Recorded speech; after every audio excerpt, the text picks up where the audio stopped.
Hi. Epping Town today will present a spectacle unseen for many a year in that sleepy backwater end of the Central Line. The police are going to be prepared for most eventualities. I can imagine, along with the Home Office, they've nutted out just about any possible scenario, utilising what is described as overwhelming force. The area ringed with barriers and many hundreds of uniforms on standby, and the TSG ready, cruising, waiting to go in at the merest hint of trouble. Anyone present on the streets to demonstrate and protest will be corralled, kettled, monitored, surrounded, herded, subjected to dispersal orders, escorted, filmed, possibly arrested, charged for trivialities. Given the topography, it will be difficult to avoid anything other than a feeling of siege.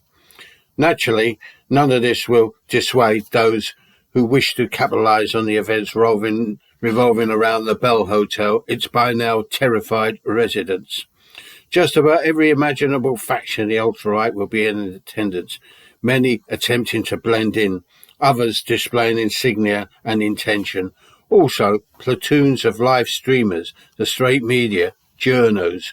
Stand Up to Racism will certainly be requiring police protection from enraged locals and the mob promised by Tommy Robinson, who will, if he avoids being turned back and detained, if indeed he appears at all, add to the toxic brew. As for the local residents who've been part of this drama, they will be outside the hotel after they've hurled abuse and the odd missile at the counter-protesters. It is possible that demo fatigue, the presence of an army of hyped-up, tooled, ready-for-it cops could turn the whole event into an all-round anti-climax. If so, in normal conditions, this would represent good news for the government, its political establishment in general. But in these troubled times, there's the problem that these types of protests are kicking off to various degrees in other locations all over the country, any one of which could flare up, presenting opportunities not only for the ultra-right, but more importantly, electorally, for Reform UK and Farage.